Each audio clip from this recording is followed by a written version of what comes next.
Everyone, welcome to my channel maths magic. मैं शशि। आज का वीडियो स्टार्ट करने से पहले आप सभी लोगों को नए वर्ष की ढेरों सारी शुभकामनाएं। और आज का टॉपिक जो लिया गया है वो है simultaneous equation in two variables. उसके कुछ वर्ड प्रॉब्लम के कुछ क्वेश्चन ले रहे हैं, जिसका पहला क्वेश्चन आज है a man buys postage stamp of denominations 3 पैसे एंड 5 पैसे for ₹1। He buys 22 stamps in all. Find the number of 3 पैसे stamps bought by him।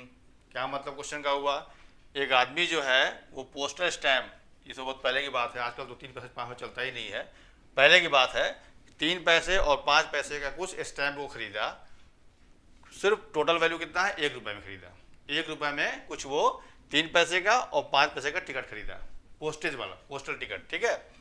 He buys 22 stamps in all, मतलब टोटल जो स्टैम्प खरीदा है वो 22 है, जिसमें 5 पैसे वाला भी है और 3 पैसे वाला भी है। तो फाइंड द नंबर ऑफ 3 पैसे स्टैम्प्स बॉट बाय हिम। तो निकालना है सिर्फ 3 पैसे वाला स्टैम्प वो कितना खरीदा। तो पहले हम ये सपोज कर लें कि 5 पैसे का कितना खरीदा और 3 पैसे कितना खरीदा, और दोनों का वैल्यू ये दिया है जोड़कर 22। तो लेट सपोज कीजिए पहले, लेट नंबर ऑफ 5 पैसे stamps is equal to x and number of 3 पैसे stamps is equal to y।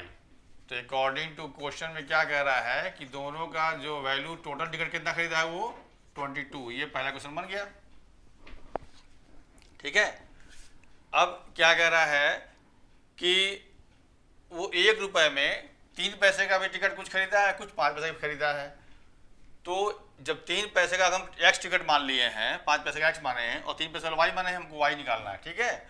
तो इसका जो टिकट खरीदा गया उसकी कुल वैल्यू कितनी हो जाएगी पैसे में, तो 3 पैसे मल्टीप्लाइड बाई x और 5 पैसे मल्टीप्लाइड बाई 5 वाला पहले है ना, 5 पैसे मल्टीप्लाइड बाई x और 3 पैसे मल्टीप्लाइड बाई y।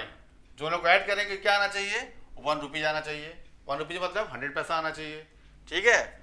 तो कॉस्ट ऑफ, पहले निकालना होगा कॉस्ट ऑफ 5 पैसे स्टैम्प कितना हो जाएगा, देखिए, मतलब value into number of stamp. तो नंबर ऑफ स्टैम्प कितना है x और इसका वैल्यू कितना है 5 पैसा, तो 5x पैसा, ठीक है। और कॉस्ट ऑफ 3 पैसे स्टैम्प इज इक्वल टू क्या होगा, नंबर ऑफ स्टैम्प मल्टीप्लाई उसका वैल्यू जितनी है। तो नंबर ऑफ स्टैम्प कितना 3 पैसे वाला y और उसका वैल्यू 3 पैसा है, तो 3y पैसा। ये बात समझ में आ गई। अब इन दोनों को जोड़ने पर ₹1 मतलब 100 आना चाहिए। तो अकॉर्डिंग टू क्वेश्चन में क्या कर रहा है, 5x plus 3y is equal to ₹1। इसका मतलब क्या हुआ, 100 पैसा। ये बात आई समझ में नहीं आई, क्योंकि ये पैसा में है, दोनों पैसा में है, इसलिए इस ₹1 को हम पैसा में कन्वर्ट कर लिए। तो क्या हो गया, ये 5x plus 3y is equal to 100। अब ये क्वेश्चन नंबर 2 बन गया। अब इन दोनों को सॉल्व करना है, तो सॉल्विंग 1 एंड 2, सॉल्विंग 1 एंड 2। तो हमें 3 पैसा वाला निकालना है, मतलब x निकल जाए ठीक है, लेकिन निकालना आपको सिर्फ है 3 पैसा वाला। तो 3 पैसा वाला को क्या माने हम, y माने, वो y निकालना है। मतलब इन दोनों में से हम x को एलिमिनेट कर दें। तो x का जो कोफिशिएंट यहाँ पे 5 है, यहाँ पे सिर्फ x है, इसमें हम क्या कर रहे हैं, 5 से मल्टीप्लाई कर रहे हैं। पहले क्वेश्चन में क्या हो जाएगा देखिए, तो 5x plus 5y is equal to 22 into 5 कितना हो जाएगा, 110। ये बात समझ में आ गई। ये क्या किया गया, 1 में से आप इसमें 5 से मल्टीप्लाई किया गया क्वेश्चन 1 में से। क्वेश्चन 1 में हम 5 से मल्टीप्लाई किया, दिया गया। अब दूसरा क्वेश्चन क्या दिया हुआ है, 5x plus 3y is equal to 100। ये आपका सेकंड क्वेश्चन था। ऐसा क्यों किए, क्योंकि हमें y निकालना है, इसलिए हम पहले x को हम एलिमिनेट कर रहे हैं। तो बाय सब्ट्रैक्टिंग क्या होगा, साइन चेंज होगा, ये कैंसिल हो गया। तो यहाँ क्या आ जाएगा, 2y इज इक्वल टू 10। तो y इज इक्वल टू 10/2, तो y इज इक्वल टू 5। मतलब क्या हो गया, देयरफॉर नंबर ऑफ 3 पैसे स्टैम्प इज इक्वल टू 5। ये आंसर हो गया, ठीक है। अगला क्वेश्चन ये क्या है, there where 2500 persons who bought tickets to see a village fair. The adults paid 75 paise each for fair admission tickets, but the children paid 25 paise each. If the total receipt amounted to rupees 1503, find how many children saw the fair. क्या question का मतलब हुआ? कह रहा है कि 2500 लोग हैं जो कि किसी विलेज मतलब गांव के मेले को देखने के लिए टिकट लिए। द एडल्ट मतलब उसमें जो बड़े लोग हैं उनका जो टिकट का चार्ज है वो 75 पैसा एक का है, और जो बच्चे हैं उनका 25 पैसे टिकट का चार्ज है। तो और जो टिकट खरीदा गया उसकी टोटल वैल्यू दी हुई है 1503। तो पूछ रहा है फाइंड हाउ मेनी चिल्ड्रन सा द फेयर, मतलब कितने बच्चे वो मेला को देखने गए। तो ऐसे क्वेश्चन क्या करना है, पहले आपको ये सपोज करना होगा यहाँ पर एडल्ट और चिल्ड्रन दोनों का सम दिया हुआ है। तो हम सब पहले सपोज करेंगे कि नंबर्स ऑफ एडल्ट्स कितने हैं और नंबर्स ऑफ चिल्ड्रन कितने हैं। तो सपोज किया गया let the number of adult is equal to X मान लीजिए इसको, of adult is equal to X, और number of children equal to Y, यही वाई हमें फाइंड करना है। तो क्या दिया है अकॉर्डिंग टू क्वेश्चन में, कह रहा है कि इन दोनों का सम दिया है 2500, that is x plus Y is equal to 2500। ये तो सिंपल था। अब दूसरा कंडीशन क्या दिया है कि एक एडल्ट का जो एडमिशन टिकट का चार्ज है वो 75 पैसे है। 75 पैसे का मतलब क्या हुआ, 0.75 रुपीज़, मतलब 100 डिवाइड करते रुपीज़ बन जाएगा वो। तो जब एक का इतना है तो एक्स का कितना होगा निकालना पड़ेगा ना, क्योंकि टोटल वैल्यू आप दिया हुआ हमको। तो total ticket cost of adult and total ticket cost of children निकाल के हम ऐड करेंगे तो ये वैल्यू आना चाहिए। तो ये निकालना होगा पहले, total ticket cost of adult is equal क्या हो जाएगा, number of adult multiplied by एक का कॉस्ट जितना है।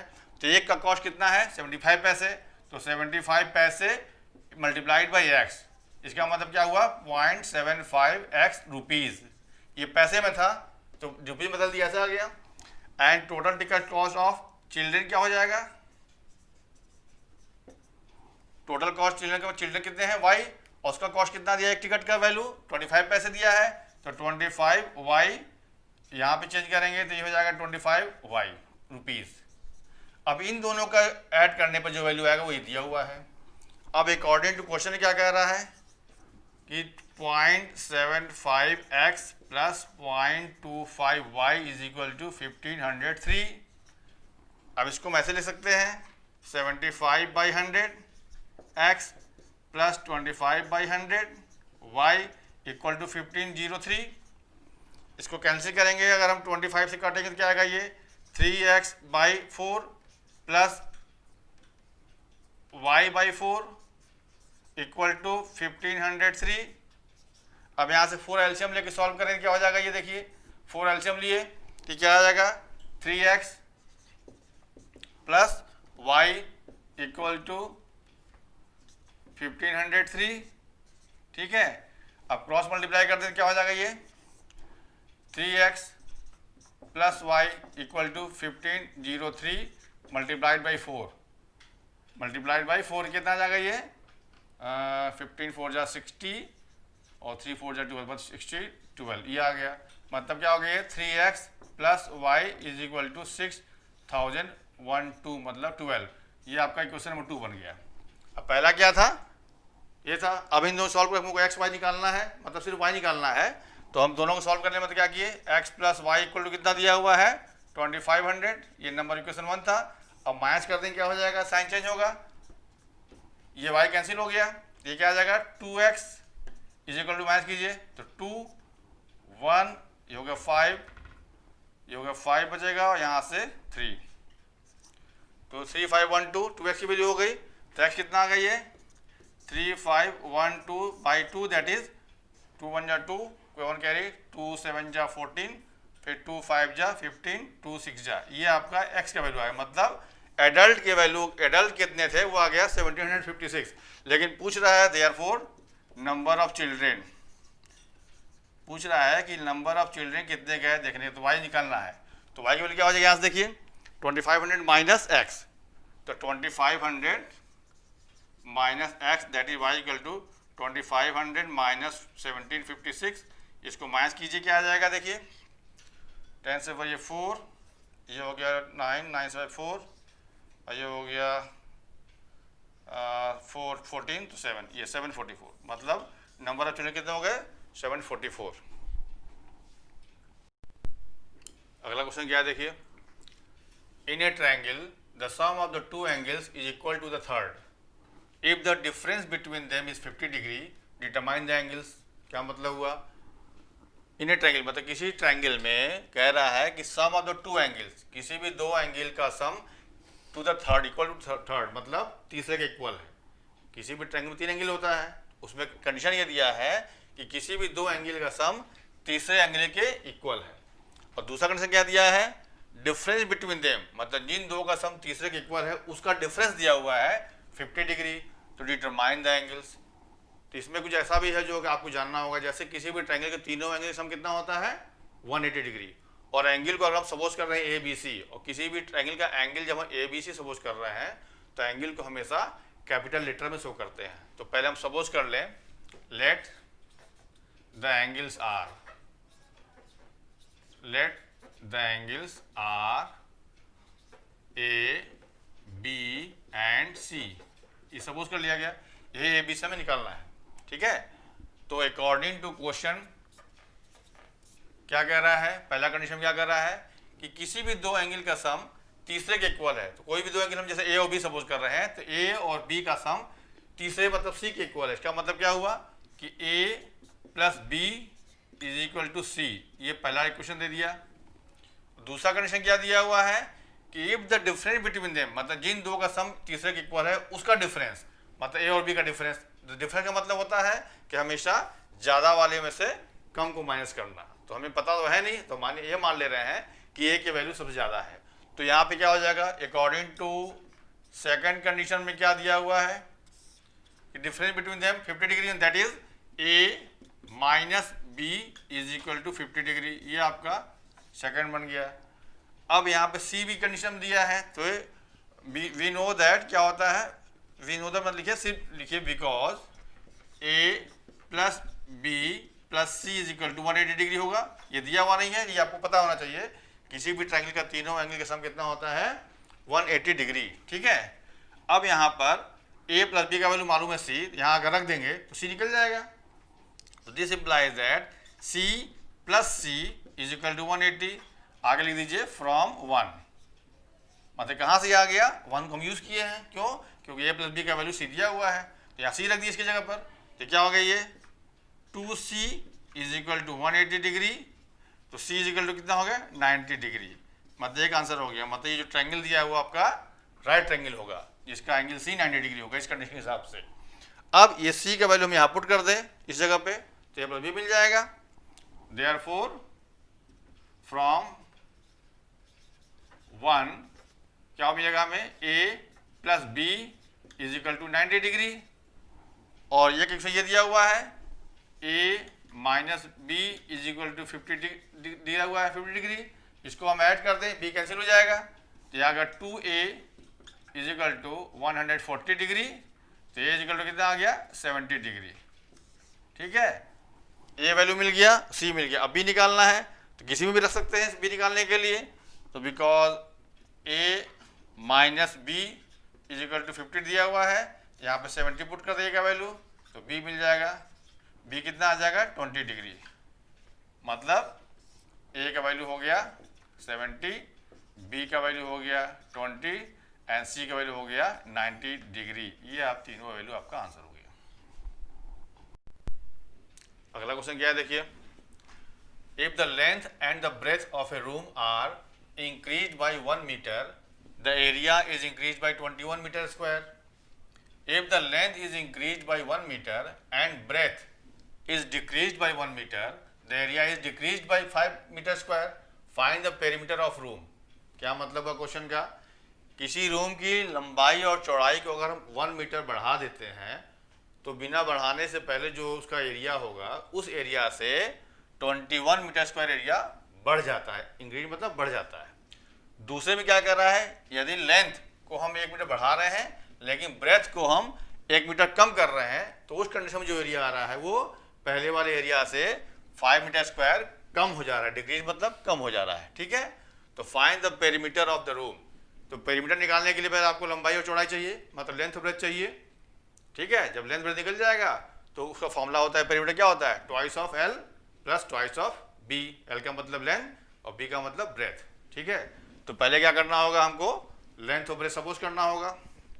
तो let length of a room is equal to L metre. ठीक है, and the breadth of room is equal to B metre. बात समझ में आ गई।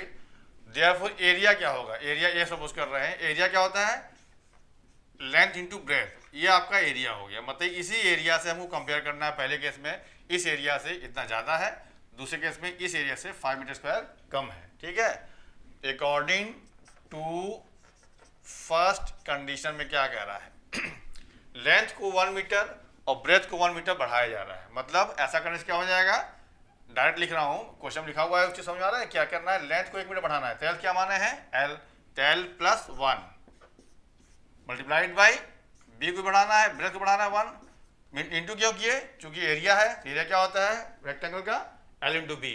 तो पहले केस में जब बढ़ाने पे दोनों चीज बढ़ा दिया गया तो एरिया ये होगा। तो इसकी इस एरिया की वैल्यू क्या है, इस एरिया से मतलब ए से, ए का मतलब एल बी, ए का मतलब क्या हुआ, ए का मतलब क्या हुआ एल बी, तो ए प्लस 21 ये दिया हुआ है।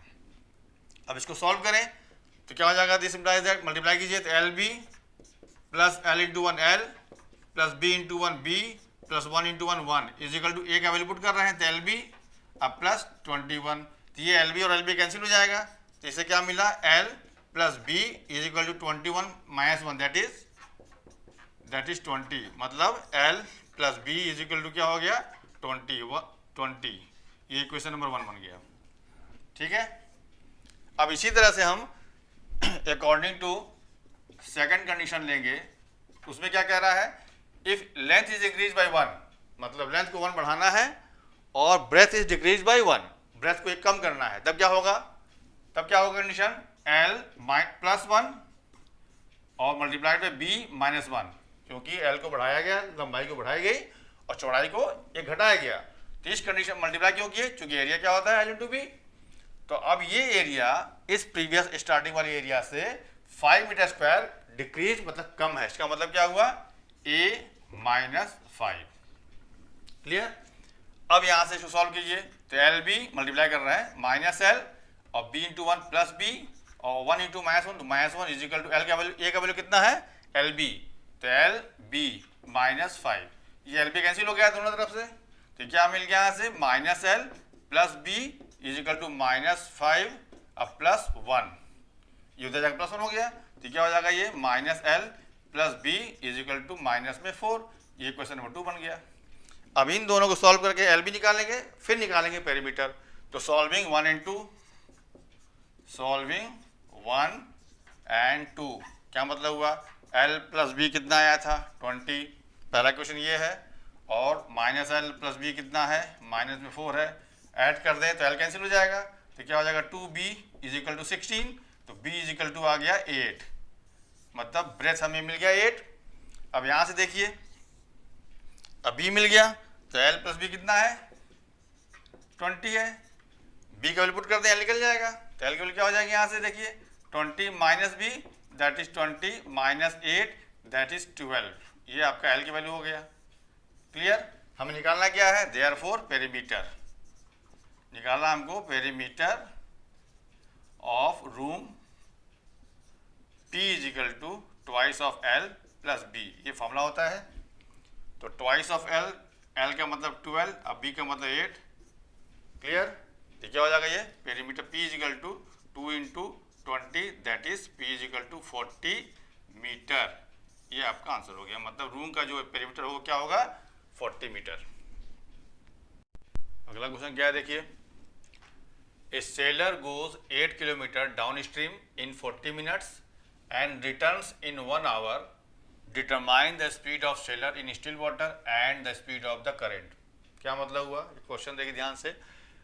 मतलब एक सेलर मतलब नाव ले जा रहा है, नाव को बहाने वाला, 8 किलोमीटर डाउन स्ट्रीम मतलब क्या हुआ कि जब नदी में या किसी में नाव जो चलती है तो उसमें जो करंट का जो स्पीड होता है उसी डायरेक्शन में जब जा रहे हैं हम, जिधर आपकी नदी बह रही है उसी डायरेक्शन में जब जाएंगे तो उसको हम लोग बोलते हैं इन डाउन स्ट्रीम। जब नदी इधर बह रही है, हम लोग इधर आ रहे हैं, मतलब उसके अपोजिट जा रहे हैं, तो उसको बोलते हैं अप स्ट्रीम। ठीक है, तो जब फेवर में जाएंगे, जब मतलब डाउन स्ट्रीम जाएंगे, तो होता क्या है, speed of the boat in still water में जो होगा और स्पीड ऑफ द करंट जो निकालना है वो दोनों आपस में ऐड हो जाएगा। और जब अप स्ट्रीम में आएंगे मतलब हम अपोजिट डायरेक्शन में आएंगे, करंट इधर बह रही है, हम इधर आ रहे हैं, तो क्या होगा, speed of the boat in still water में से स्पीड ऑफ द करंट को माइनस करने पे जो स्पीड मिलेगा वो कहलाता है speed in down up stream. ठीक है, तो जाते समय हमको स्पीड लेना हुआ अप डाउन स्ट्रीम का और लौटते समय हमको लेना है अप स्ट्रीम का। तो जाने का मतलब डाउन स्ट्रीम गया है, जिसका मतलब है कि उसमें जो बोट का स्पीड है स्टिल वाटर में और जो करंट का स्पीड है वो दोनों आपस में ऐड हो गया, इसका मतलब उसकी स्पीड बढ़ गई, तो जहाँ हमको जाना है हम जल्दी पहुँच जाएंगे। और जब तो 40 मिनट पहुँचा है और लौट रहे हैं, तो लौटने का मतलब वापस आ रहे हैं, मतलब उल्टी दिशा में आ रहे हैं, मतलब अप स्ट्रीम में आ रहे हैं, तो वहाँ पे क्या होगा कि आपका जो बोट का स्पीड है उसमें से करंट की स्पीड को माइनस हो जाएगा, मतलब स्पीड कम हो जाएगी, इसका मतलब टाइम ज़्यादा लगेगा, इसीलिए वहाँ पे 1 आवर लग रहा है। तो हमें क्या करना है, पहला काम कि सेलर की स्पीड मानना है स्टिल वाटर में और स्पीड ऑफ मानना है करंट अलग से। ठीक है, तो देखिए let speed of sailor in still मतलब स्थिर water is equal to x kilometre per hour. ठीक है, एंड स्पीड ऑफ करंट मतलब जिस स्पीड से पानी बह रहा है, current is equal to y kilometre per hour. ठीक है, therefore speed in downstream का मतलब हुआ जिस दिशा में आपको पानी बह रहा है उसी दिशा में हम जा रहे हैं, तो ये डाउन स्ट्रीम कहलाएगा। तो इसमें क्या होगा, दोनों स्पीड आपस में ऐड हो जाएगी, x + y kilometre per our.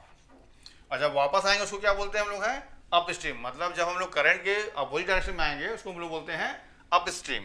तो speed in upstream is equal to क्या होगा, x - y kilometre per hour.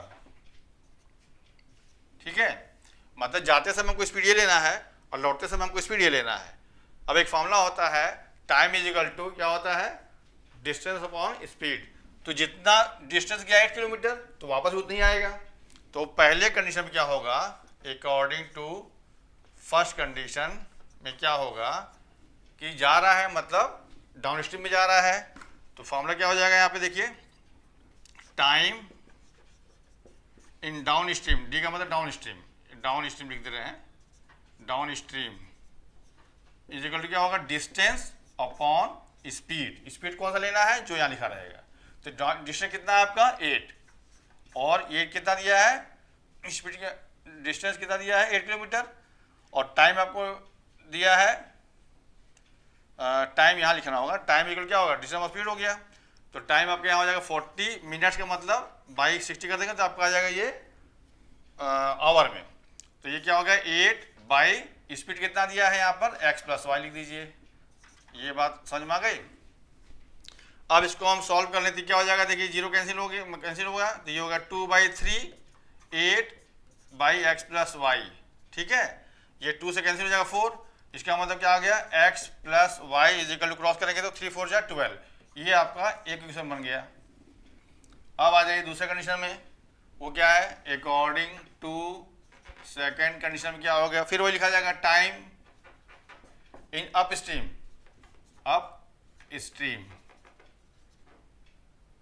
ठीक है, तो क्या हो जाएगा ये डिस्टेंस अपॉन स्पीड।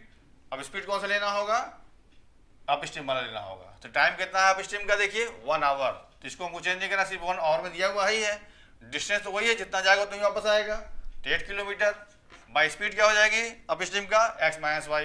ये हो गया x माइनस वाई, क्रॉस कर दें तो x minus Y is equal to 8। ये आपका नंबर 2 बन गया। अब solving 1 and 2, then we get x and y। Therefore solving 1 and 2 क्या हो जाएगा, ये देखिए x प्लस वाई की वैल्यू है 12 और x माइनस वाई की वैल्यू है 8। ऐड कर दे, y कैंसिल हो गया, तो 2x इज इक्वल टू 20, तो x इज इक्वल टू आ गया 10 किलोमीटर पर आवर। मतलब क्या हो गया, speed of the seller in distilled water आपका आ गया 10 किलोमीटर पर आवर। अब यहाँ से रख के हम y निकाल लें, तो x plus Y is equal to 12 पहला क्वेश्चन है। तो x की वैल्यू कितनी है, 10 है, तो 10 plus Y is equal to 12, तो y की वैल्यू हो गया 2 किलोमीटर पर आवर। मतलब ये आ गया स्पीड ऑफ द करंट। ये आपका आ गया speed of the seller in distilled water और ये हो गया स्पीड ऑफ द करंट। तो आज के लिए इतना ही। वर्ड प्रॉब्लम से रिलेटेड कुछ क्वेश्चन को और कवर किया जाएगा नेक्स्ट वीडियो में। तब तक के लिए थैंक्स।